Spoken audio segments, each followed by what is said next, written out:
The pace is nonstop and constant at the highest level of performance that anyone can operate at. When you're working for the world's 1% of brands at one of the largest advertising firms in one of the fastest cities in the world, you go. And you go as fast as you can. You move, you bob, you weave, and no one is moving fast enough for you. It was always me leading, me being in control, me guiding. So that's the New York Go producer energy. I have to make it happen, and no one else can do it. So the way I showed up in work was a direct relationship as to how I was showing up in partnership. It was getting in touch with my body and through this polarity work and realizing how guarded I was. I was always charging through how much I had pushed down and starting to be able to feel these cues and these triggers in my body. I realized just how not okay I was. This was the most transformational practice of my entire life. It was when I started to find somatic work that got to the core of what was happening in my body. I'd love to hear one thing that you love deeply about yourself that isn't something to do with doing. Wait, who's interviewing you? My next guest is someone who used to speedwalk through Manhattan like it was an Olympic sport, turn a 6-month project around in 28 days, and secretly love the chaos because it proved that she could do the impossible. Sound familiar? Meet Catherine Boyko, a former executive producer at one of the world's top ad agencies, whose life was all about gold stars and no sleep until COVID, a breakup, and a deep dive into somatic and polarity work exposed the cracks that had been there all along. We talk about her shift from living in constant Iron Man suit mode to discovering softness, embodiment, and what it means to move at her own speed. Catherine shares the science and soul behind somatic work, the price that we pay for running on adrenaline all the time, and the power that we can reclaim when we finally let ourselves slow down.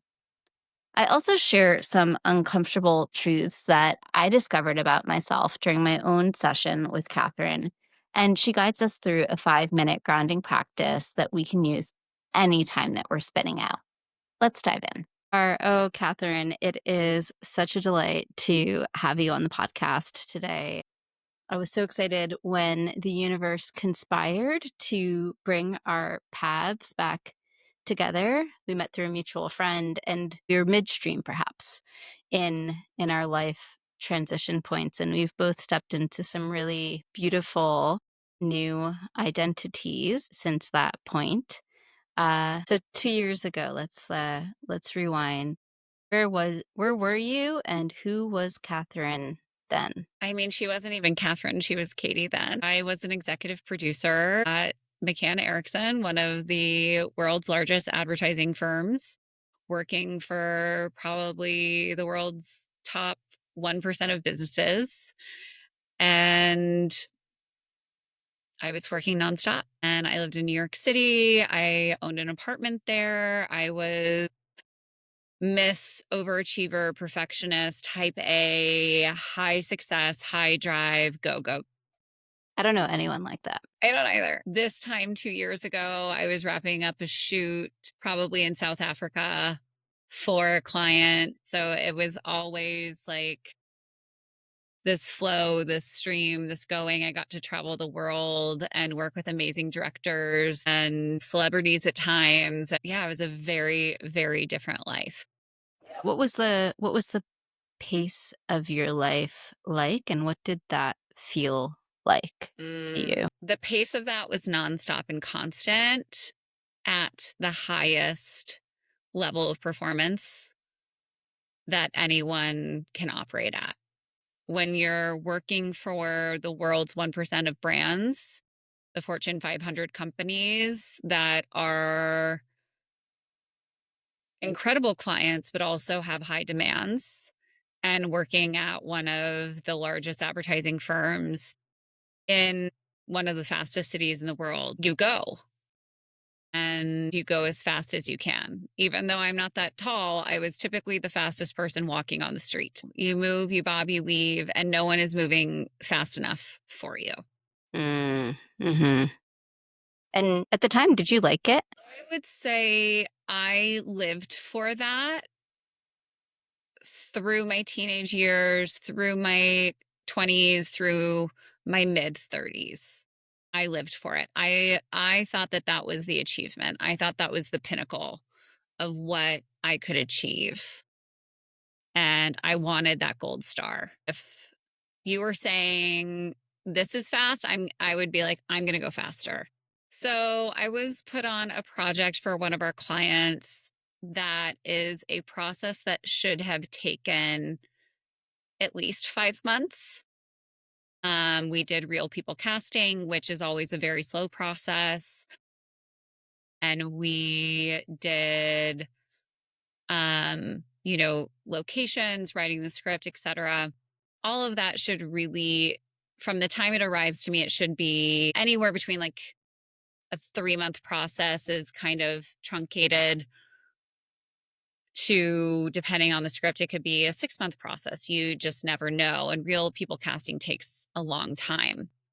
I had 28 days to get the entire thing done. It lands on my desk. I watch the reels overnight, don't sleep, get my team to sign off on them within, 2 hours of me sending it, and then have to reach out to the directors, get on calls that day. They have to turn around bids and treatments within 48 hours. And within 48 hours, we've awarded the project. We're moving forward. We're also casting at the same time internally for employees. So, and that's normally a 2 to 3 month process. And we had that process done, I think, in 72 hours. Oh my God. There were moments I was shaking under a desk, curled up in a ball at one point because I hadn't slept in 3 days and was just like exhausted and running on adrenaline. Mm, And I lived for it. because you were the one who made the impossible possible. Yeah. I got a phone call from that client at the end thanking me personally for what I had pulled off. And when I asked my head of production for that team, what do I do? Do I call this person back? And they go, I don't know. I've worked on this account for the past 4 years of my life as their head of production, and I've never received a phone call saying thank you from them. So it must have felt amazing. Oh my God. I Like ate it so up. gratifying. Yes, of Look what course. I can do. Look what Look you what made happen. look what I made happen. Mm, That felt amazing. Look what I can do. Look what I can control. Look what can happen. How amazing. Look at the places I get to go to. Meanwhile, I didn't sleep and didn't have partnership, was exhausted, cried, and seriously burnt out. as someone who also lived in New York City for a while, someone just say, well, that's what it looks like when you're at the top. That's what Hmm. success is like. And all of those things are just the price of admission. Hmm. I'd be curious to hear at what point those started to become a signal to you that all actually wasn't right in the world versus it being something that actually like gave you energy in this kind of perverse way. I think COVID was a major turning point, as it was for so many of us, because we no longer had those external things that we could go do and get out of and just kind of ignore. A lot of people, alcoholism went up in COVID because people turned to drinking because they didn't want to look inwards. And so there was a big spike. There's kind of, I think, two directions that people went. They stopped drinking or they started drinking more. And I was one of the people that stopped drinking. And it was in COVID where you start to, I think, you have to find other sources that are available to you of like, okay, what's here? So throughout that, I stopped drinking and I felt so much better. And I was like, oh my gosh, what else is there? Mm, And that's when I was introduced to this gentleman, John Wineland, who his focus is sexual polarity and embodiment. mm, And in COVID, a part of all of that was also I went through a big breakup. And I go, okay, what's available to me? And I'm 36 and single, and the common denominator is me. Mm, And I can look at all these people that I've been choosing, and none of them have really ever prioritized me in some sort of way, which I can also pot kettle black. I prioritized work over everything. So was I prioritizing them? No. But was I prioritizing myself? No. So in starting John's work, he's all about sexual polarity and embodiment. And what that is really understanding that there's masculine and feminine energies in all of us. And in order to have this sexual chemistry, you need to have a charge. So mm, someone needs to be in their masculine and someone needs to be in their feminine. And really what that is in John's work, the masculine is the grounding force. It's like a mountain. It's the space holder. The feminine is like a blade of grass blowing in the wind. And whatever needs to come, comes. It's the emotion, it's the expression, it's the gift of love constantly flowing. In starting to do this work and feel in my body, my job was fully in my masculine. And so I had continually been pulling in these men that were in their feminine emotional body. and what did that look like in relationship? It was always me leading, me being in control, me guiding men that weren't really, that I didn't allow also to step in and lead from that space. But that's also part of, I did not trust someone to lead. Mhm. So that's the New York Go producer energy. Yes. I have to make it happen. I have to make it happen, and no one else can do it. Mhm. So the way I showed up in work was a direct relationship as to how I was showing up in partnership. And we like to pretend that these things are so separate, but, like, what's this what's the saying? Like, "Wherever you go, there you are." There you are. Yeah. And everything's a mirror. Everything's a mirror. My career is a mirror for how I'm showing up in life. Mm. Mhm. And it was getting in touch with my body and through this polarity work and realizing how guarded I was, how I was always charging through, how much I had pushed down, and starting to be able to feel these cues and these triggers in my body. I realized just how not okay I was. Mm. And the more I was awakened to these cues in my body, and I had made a living. I'm deeply rewarded by pushing down the stress and anxiety, by ignoring it. And that's why so many of us do. We're really rewarded to be in our cognitive brain and to disconnect from our body. But there's a saying, and I learned this from one of my doctors in New York. There's ease, dis-ease, and disease. And most of us aren't aware that we're in a state of dis-ease until we're at the disease state Mm. because we're so detached. Well, in New York, there's no time for that, There's no right? time. Like, you gotta get you gotta get this trains are moving. You gotta get stuff done, and you're right. We just sort of push it down, push it down, push it Down, push down. down. Yeah, It's not happening. it's not happening. You can't even walk. Like, imagine if you're open as you walk down the street of New York City. Well, yeah, you'll get toppled, right? Toppled, but also the noise, the sound, the people, the energy coming at you. It's Mm. too much. The Mhm. car horns, the grates, the trucks, the smells, the ice cream truck sounds, the crazy homeless person screaming on the street. You know, that's just one corner. I can see it all happening Mhm. outside my door, as well as 50 people on their cell phones moving as fast as they can, the bike messengers, all of it. To just step outside, it's like, I mean, no wonder everyone walks around with headphones because Yeah. it's too much to Mhm. receive. Mm. So when did you decide to leave New York? How did that come about? It started once I found John's work. I remember doing a feminine practice in my apartment and just being like, oh my God, I feel so delicious. I feel so good. I feel so soft and gooey and flowy. And like putting on my favorite dress and being like, I'm going to go out into the world. And I step outside and all I can equate it to is like my Iron Man suit just whoosh coming back on and having to, and like being like going to the park to get ice cream and just trying for it to be this moment where I'm opening, but then it's like, there's too much. And then trying to open and there's too much. And so that juxtaposition of starting to feel it was like, I don't think New York suits me anymore.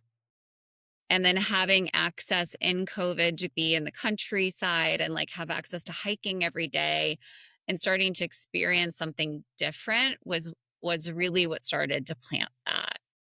And I think when I went back to New York also, I wasn't drinking anymore. Mm. So it's like I'm not going to the bars in the way that I used to. I don't really this energy of go, go, go, I'm starting to unsubscribe to, and it didn't feel welcome. Like talking with my friends about that didn't really feel welcome. And in my industry, it really wasn't welcome. Well, you weren't part of the program Yeah. anymore, right? Like the energy of New York and the energy that you were trying to embody in your life were no longer consistent. No. And so it was slowly happening. And it took me until 2023. Finally, I was like, okay, I reached my max. I am putting my apartment on the market. Sold it, got an offer within 2 weeks, and within, 90 days was out. I went nomadic. I got to explore upstate New York, thinking maybe I'll come back to New York State because all my family's there. But then I went to Mexico City and Oaxaca and Costa Rica. And all this time, my job is still letting me be remote. So like everything's kind of working out. Everything's kind of working out. Tell me about how you left this role. Like how did that come about? It wasn't by choice. Mm. I came down to Austin actually for a retreat with John Wineland, and I kind of fell in love with Austin. And the whole time I'm on this journey, I'm searching for community, really, of like, where can I land? What can feel like a new home for me? Because New York's not it anymore. And when I landed in Austin, I just was like, oh, this place is cool. So I went back to New York for a couple of weeks. I'm waiting for a project, but also I've made the decision I want to come down to Austin for 6 weeks. And so I asked my boss, and they're like, yeah, go. And I'm here for 3 days. And a meeting gets put on my calendar, and I instantly knew, and I was laid off. Wow. It was a hit to the ego. Like I would be lying if I said, "Oh, it was fine." I was planning to actually like save up money for the next 6 months. I had given myself a date that I was like, "Great, I'm going to save this much money, and then I'm going to leave. And I'm going to take these next few months to like figure out what it is I want to do next." And so, but I loved it. It's the universe saying, "Great, You're ready. you're ready. Just jump." Because I got the exact amount for my severance as to what I was planning to save, Wow. but I wasn't ready to be picking something. And so it hurt. I had been with that agency for 8 years, Mm. but I kind of, knew it was coming. I was the only person really that was no longer in office. But yeah, it probably took me a solid 3 months to start to like really recover from that sting, Yeah.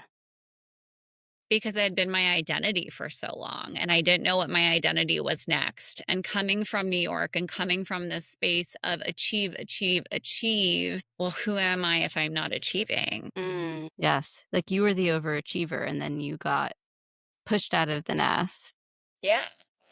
And I even like literally 2 weeks ago, I even had the revelation that my own love for myself is so conditional that the moment I feel like I'm failing, the only person that withholds love from me is me. Mm.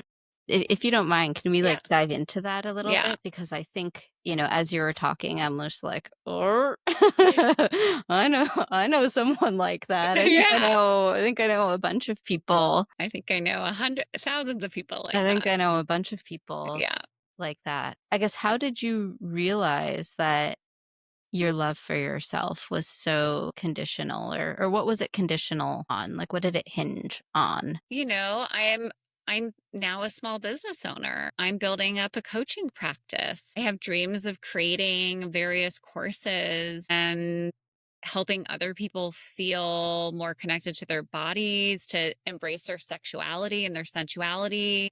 And as I'm trying to build this, in production, you get one shot. So I have been trained to be perfect every time. There's not this curiosity of being messy. There's not this like, great, go fail. Don't worry, you get to fail. Try, just keep trying. As long as you keep trying, Mm-hmm. that's never been my world. It has been extreme perfectionism. And I am now a fully formed adult. And while somewhere along the line, that's what I thought I had to do to be worthy of love or receive love, I'm now able to look at all my relationships. And like, as I've been messy in this past year and a half and been figuring it out and trying things and and at times failing by my own standards, my family has been so supportive and loving and curious. And I have a new relationship. And where on the days where I am my deepest mess and my biggest critic, he leans in closer and holds me tighter. And I had just this deep revelation that, like, no one around me is telling me I'm a failure. No one around me is loving me any less except for me. And on the one hand, it's so reassuring, right? Hmm. Because I think so many of us live with this fear of rejection in the law. It's really simple, it's like you have to be perfect. We pay you to be perfect. And, even before that, right? In school, there's just so many places where we receive this messaging and we internalize it, but we don't realize how that's just like a temporary framework. And then once we start showing our messy parts, at least in my experience, similar to yours, it's like my family gives me love, my partner gives me love, my friends give me love, people I don't know reach Hmm. out to me and give me love. And and it's incredible because for me it's counterintuitive. I thought I only earned love for being the perfect one. In reality, over time at least, I feel like that actually kept me from receiving all of the love that people wanted to offer me, and to like forming really deep relationships, human to human, Hmm. based on our shared messiness and imperfection and just trying to figure it all out. I'd love to hear one thing that you love deeply about yourself that isn't something to do with doing. Wait, who's interviewing you? It's so funny. It's like my mind is so conditioned around doing that it's like I jump to Exactly. something and I'm like, is that a doing? Is that a doing? Be a way of being. I appreciate about myself that I feel like I'm very attuned to other people's emotions. And I know there can be a trauma response in that and like a hypervigilance in that, but it also allows me to really feel other people's feelings, which I found just like nurtures deeper connection and creates more emotional richness in my own life. I don't know if that's like still doing, but that's There's a little bit of doing to it. And it sounds almost like the way that you're loving it is at times part of doing it. But I'm also hearing like the way that you feel that attunement you it really feels really good. love. Yeah. Yeah. It feels like almost like a psychedelic, melty experience where Hmm. I'm bigger than my own body, and I'm reminded of my connection to what I call the big heart, which is like what I think is like, I don't know, the fascia of love that connects all of Mm, us. I love that. I love that. But yeah, see how hard that is when you're Really like, hard. I'm like, oh man, she's gonna coach me. She's gonna put me on this spot. yeah. I keep like each day I try to find something now that because we're also, I think, so trained to be like, I can love myself when I lose 5 pounds. I can love myself when I'm not in a crabby mood. Love yourself when you're in a crabby mood. Okay, that one's a hard one. Yeah, like, how can we love ourselves through all of these phases and have forgiveness for the times that we aren't 100% with ourselves, but also love all of those parts? I have withheld so much joy in my life because I've withheld so much love from myself. And the only person in the way is me. You know, I was just talking about this with someone today, a new friend who's also a lawyer, and we were just talking about how like it's so hard for us to let things be easy Mm, and joyful and playful. Again, it's like we're only valuable if we're working hard and we're grinding and we're making it happen. And if we're joyful, then that's play. That's not work. mm. That's not serious. That's not worthy of respect. My jaw was just tightening, and I'm like, ugh, like I feel tension here. Yeah, those are the stories, especially I think coming from a high energy achieving city. Hmm. It's New York City is the top of the top, and you claw and fight your way there. If you can make it here, you can make it anywhere. Hmm. But there's a really high price. Only for the small price of your soul. So, I feel like, what is it, Ursula in The Little y- Mermaid or something? Catherine, bring us back into the journey. So you're in okay. Austin. Uh huh. You had just worked this amazing John Wineland retreat. Mm You get laid off. hmm. Mm hmm. You have an amazing severance. So what happens next? And like, how do you find your way into somatics and embodiment work as your calling? So like not just as a practice, but as something that you really want to dedicate yourself to and offer to others. This was the most transformational practice of my entire life. I suffered from over 20 years of chronic pain. I had done MRIs, I had had cortisone injections, multiple rounds of sports medicine, physical therapy. Nothing worked. And it was when I started to find somatic work that got to the core of what was happening in my body. We call it conditioned tendencies. So we don't even know that we're doing these things, this clenching, this gripping. And this was like literally what was happening. My ribs were always tightening and going down, and my hips were constantly gripping and clenching in like this. And so I had pain in my hip, I had pain in my shoulders. And once I started to find embodiment work and somatic work and started to release these things and really notice that these things were going on in my body so that I could pause them and talk with these body parts, it changed how I got to move through the world. I reduced my migraines. It then also now had these touch points as to how I was showing up in the world. And I really was like, I don't know like if I want to go into coaching. I didn't have that muscle yet, but I knew I was curious about understanding more deeply somatic work and the psychology behind it, the mechanics of it, the science. Like I don't, didn't want just the woo. I wanted the science. I Mhm. wanted to understand why. Again, coming from New York, do pragmatic, but also stepping into my softer, more curiosity and leaning into this side and learning to trust the universe. Imagine that a lot of your clientele are also Mhm. really analytical people. So it's always really helpful to be able to explain how does it work or what's happening, or giving a little bit of a conceptual frame so that they can maybe surrender a little bit more to the experience.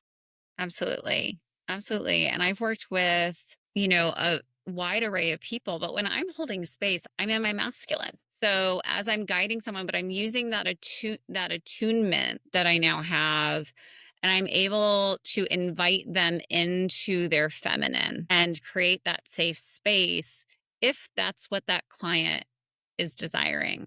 Mhm. But every client's different as to what they're looking for. I also have male clients, and I get to help guide them into their body Mhm. and explore what that is. Because I think really what we're doing, no matter what, I have the polarity side, which I love. It's fun and it's playful, and I get to be silly and like play with all these textures. And it's brought me into a beautiful relationship with my feminine and my sensuality and choice. I think the thing is now I really have choice Mm. moment to moment how I show up in the world. You're not running on a default script. Yeah, I'm not just running, being like just run faster, run faster, run faster. That was my script. One of the most transformative moments for me in my training actually was when they asked us about speed. And they said, "What speed do you want to move at?" And my whole body just was like, I remember like just starting to cry because I had never been asked what speed I want to move at. You just always went faster. And so it was like, I get to go slower. Mm. And that's okay. I have a client that I remember giving her that permission. And she just was like, I want to go even slower. And she finally was like, my whole nervous system finally just calmed down. That's incredible. So many people in New York City, especially, are in these types of jobs and professions. Yeah, we're not allowed to go slow. Or if you do go slow, people who go slow are less than. They're not Yeah, worthy of respect. They're not people to take seriously. They're getting in the way. in the way, inefficient, lazy, But yeah.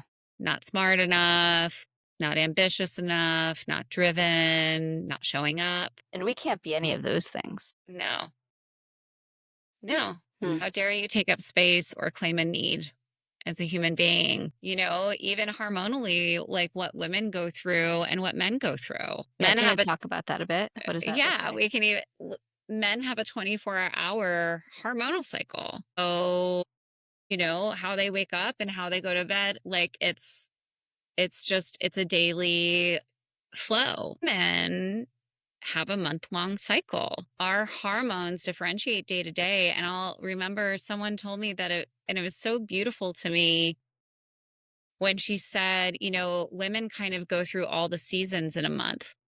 Mm. And it's like when you're coming out of having your cycle, your moon or whatever, your period, whatever you want to call it, it's spring. And then when you're in ovulation, it's summer.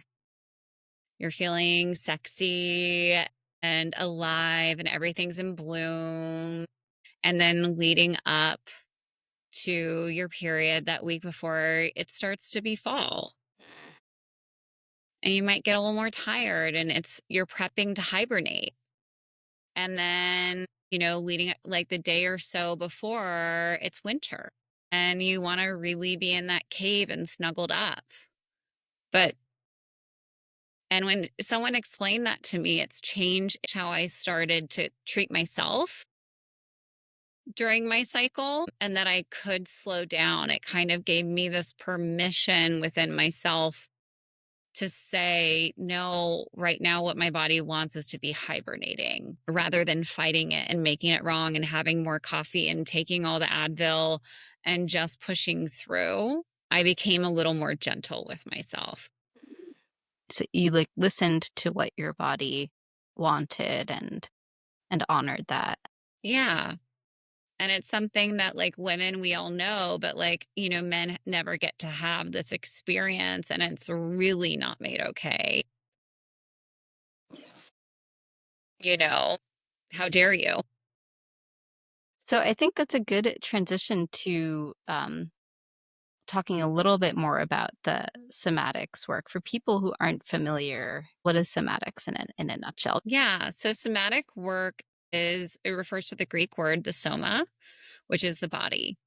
So the practice of somatics is the mind body connection. And as I mentioned before, we're so deeply rewarded for being in our heads, for our cognitive process, for our thoughts, for our brains. You're so smart.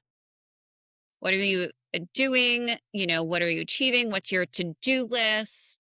But when we're in our heads, we tend to be thinking about the past or focused on the future. And when we reconnect with the body sensory and sensations, that's what's happening in the present moment. So it's so essential for stress, anxiety, burnout that we reconnect with our bodies and start to become more present. So that's why meditation, et cetera, it's like focus on the breath. Well, that's a bodily sensation. And it's something that's happening right now. And so the more we start to do this, the more attuned we can be with what's happening right now. And we also say the body tells the truth, but it also lies. So we have these, what we call conditioned tendencies, which are essentially habits, muscular habits that are happening in our body. So, like for me, that gripping, that was constantly happening, that clutching down and in. And that was a response to something from my childhood. We all have them. And so it was protecting something. It was keeping me safe. But if I don't even know that I'm doing it because it's so ingrained in my musculature, I can't fix it.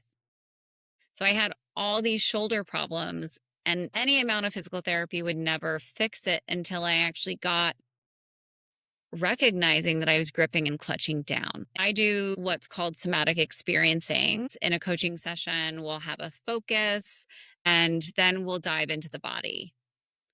And each practice can be different, but a typical session has about a 20 to 25-minute grounding. And then we'll bring up a question that we've determined together of what's present for you.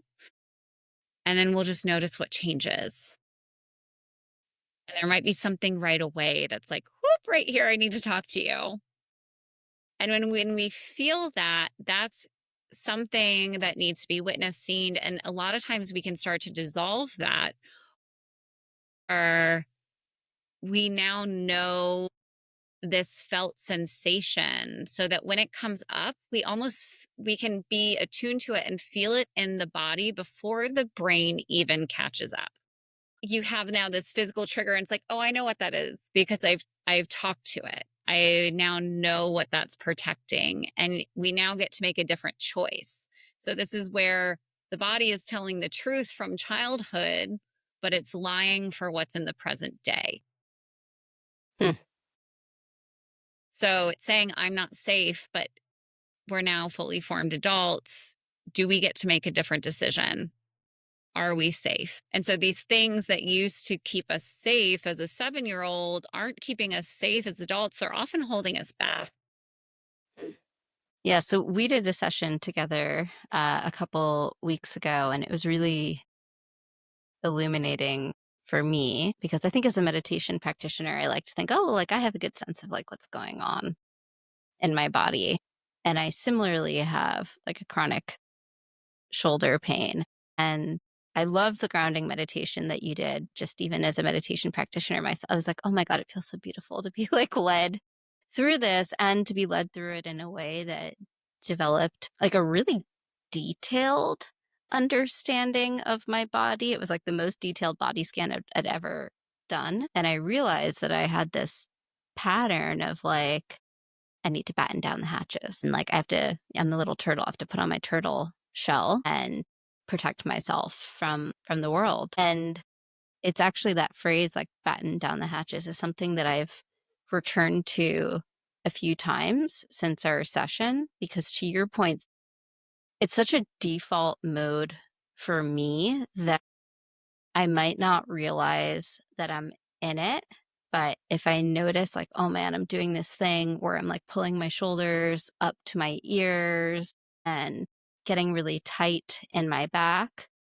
I'm like, oh no, that's to batten down the hatches. And like, let me take a moment now and just breathe first. Like, let me stop whatever it is that I'm doing. I don't need to do this.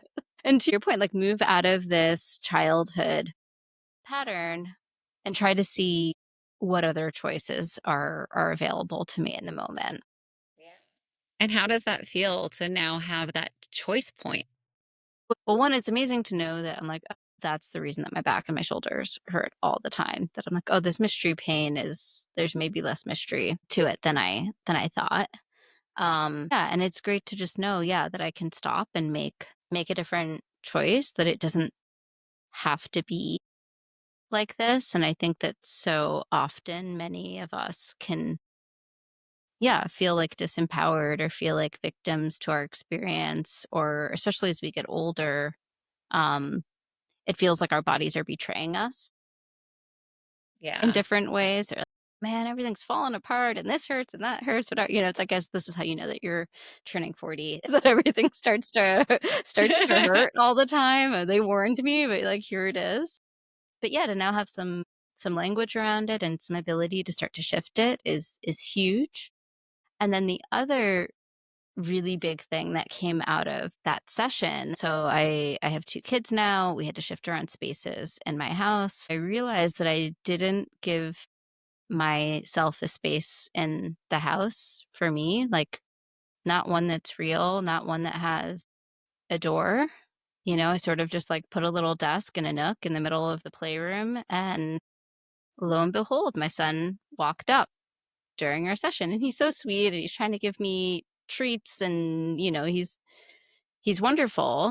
But I realized I had this belief of like, I am not giving myself a me-sized space.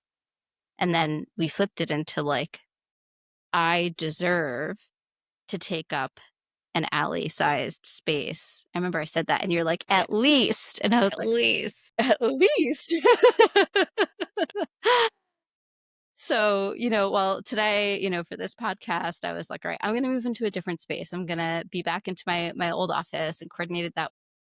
But right after that convo, I got really serious about inviting in a more permanent physical space that supports what I'm up to these, and a few really interesting possibilities quickly materialized. So I'm trying a few of them out, but I would not have taken that seriously if not for our session. And that was not something that was like at all on my map of like, oh, I got to sort this out. I kept saying, oh, it's fine, it's fine, it's fine.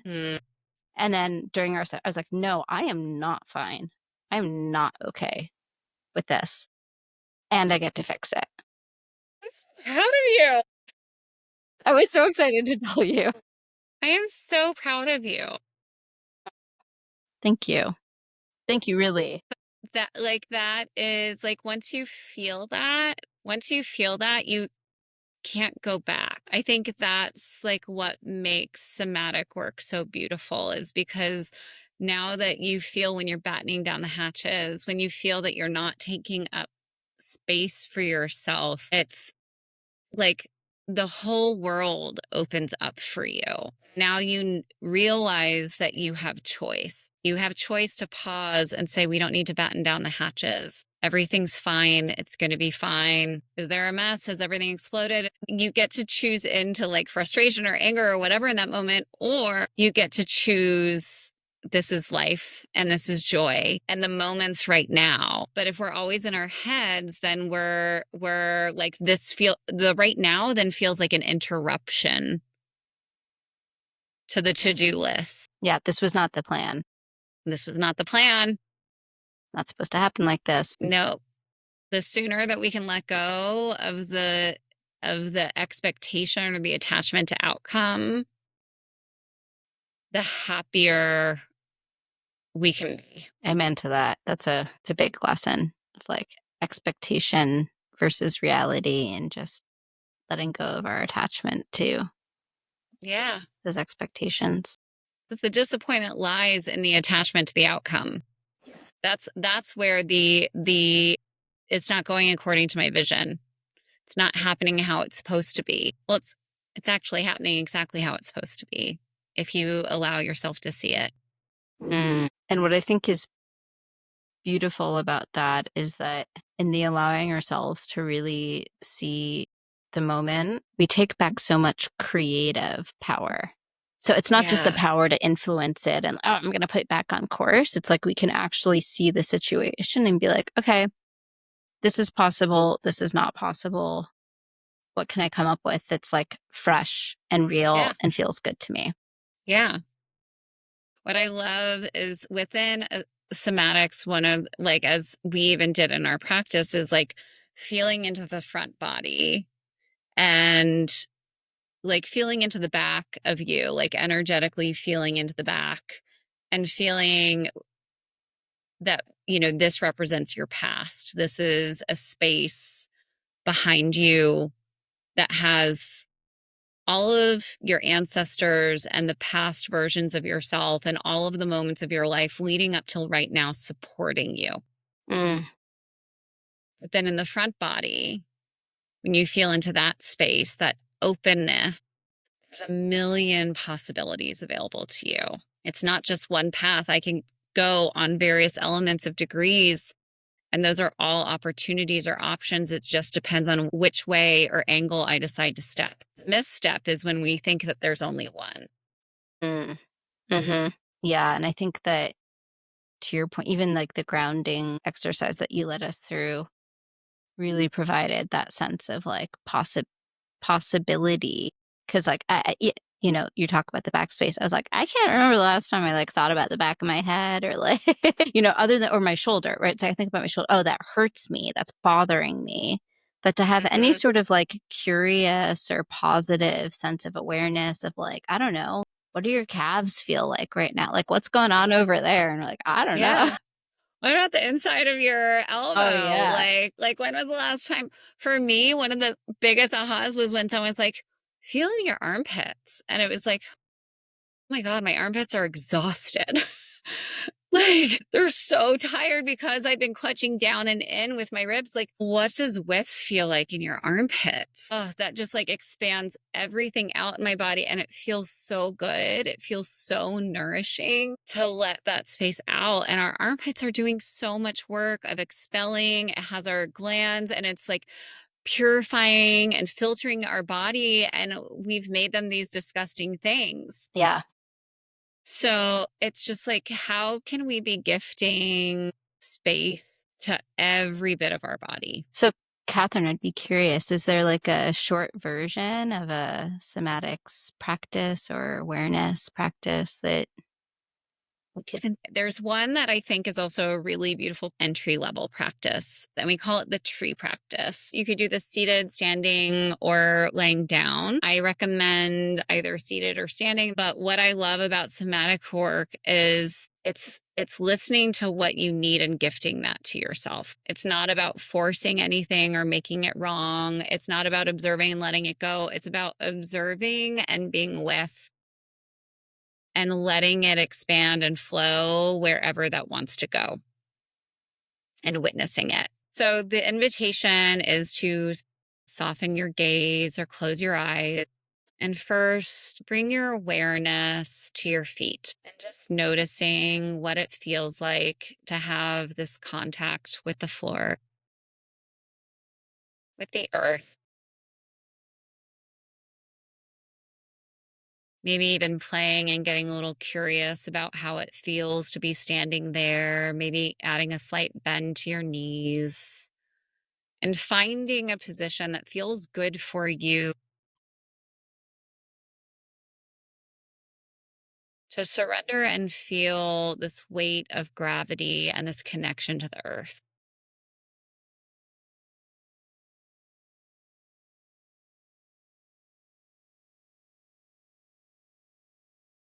And with each breath, as you find this space, I want to invite you to begin to imagine as though you have roots growing down into the earth. So feeling these roots go deeper and wider.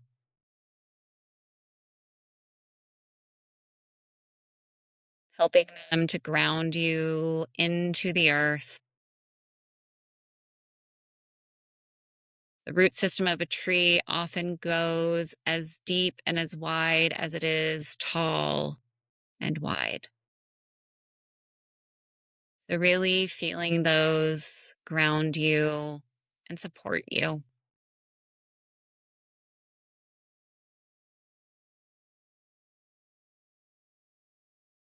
And then, as you feel this nourishment from the earth, this grounding, this support, starting to feel up into your legs, starting to feel the strength of your trunk grow.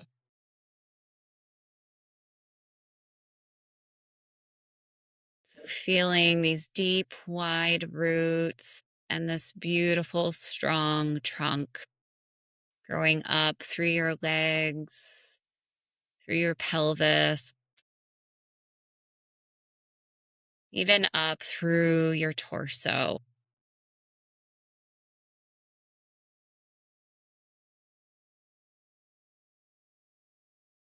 So you have these nice, deep, wide grounding roots and this beautiful, strong trunk.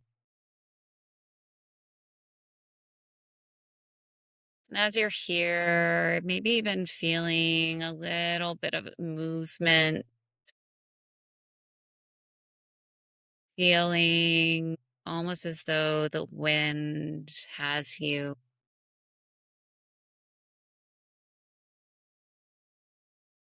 And if there's any sounds that want to come out or sighs, letting yourself know that all of that is welcome.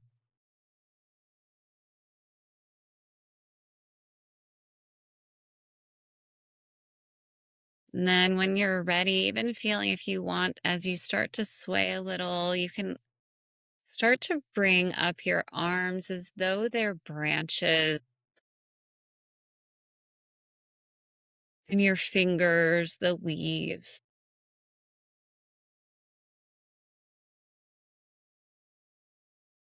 and still feeling your feet beautifully rooted into the ground and supported. And also all of this length from this strong trunk that's supporting you with these beautiful wide branches, and letting yourself feel yourself move with the wind. I'm curious about that movement. What would feel good right now?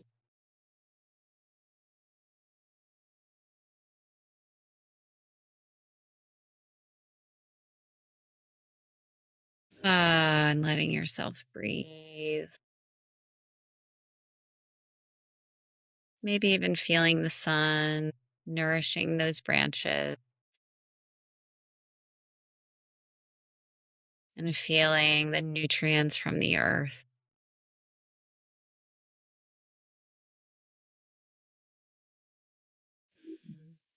When you're ready, bringing that to stillness,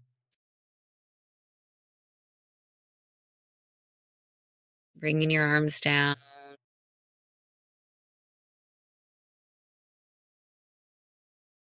Mm, Still feeling into that grounding, that strength, and that length.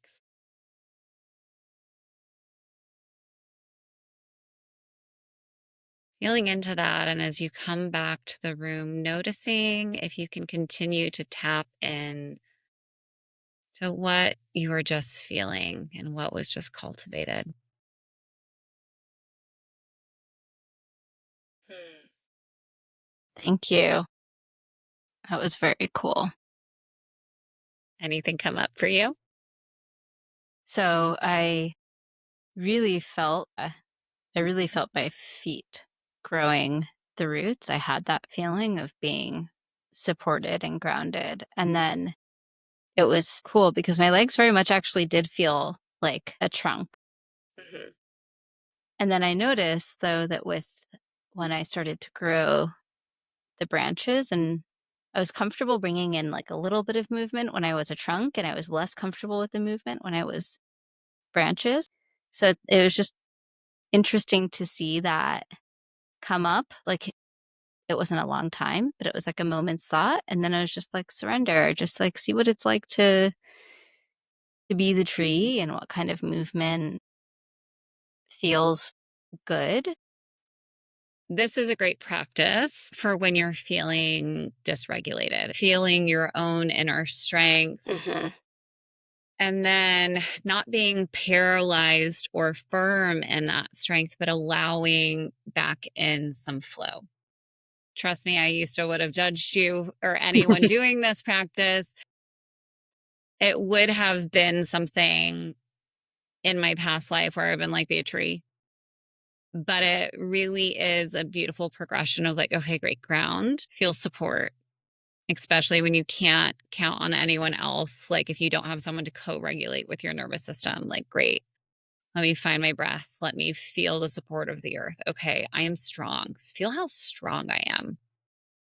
Okay, now invite back in that little bit of flow and movement. And it's also a great entry level practice for someone that doesn't necessarily have access to their body, because what it's starting to do is bring an imagery of something we all know. Thank you, Catherine, for sharing that practice with us. I think that that's really, really beautiful. What advice would you give to yourself 18 months ago? So to a person who is releasing maybe the big, flashy, fancy thing that isn't feeling good in their body and is starting to move to something that is more authentic, more joyful, more easeful. Slowing down isn't bad. It's not wrong. And there's no such thing as failure. Failure is fully perceived, and there's no failing. If you're breathing and you're moving and showing up for yourself in a way that feels right, there's no such thing.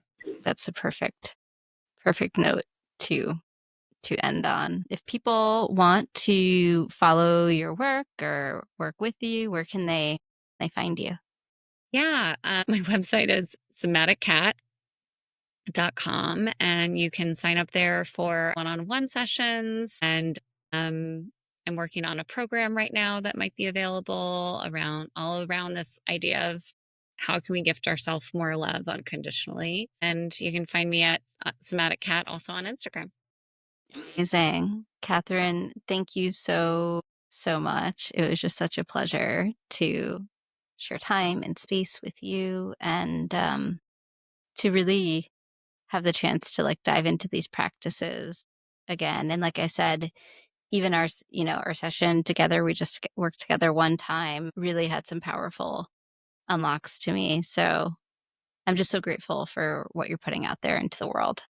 Thank you. And I am so grateful to you, Allie, for giving others permission to slow down, to choose differently, and redefine what life and success can be.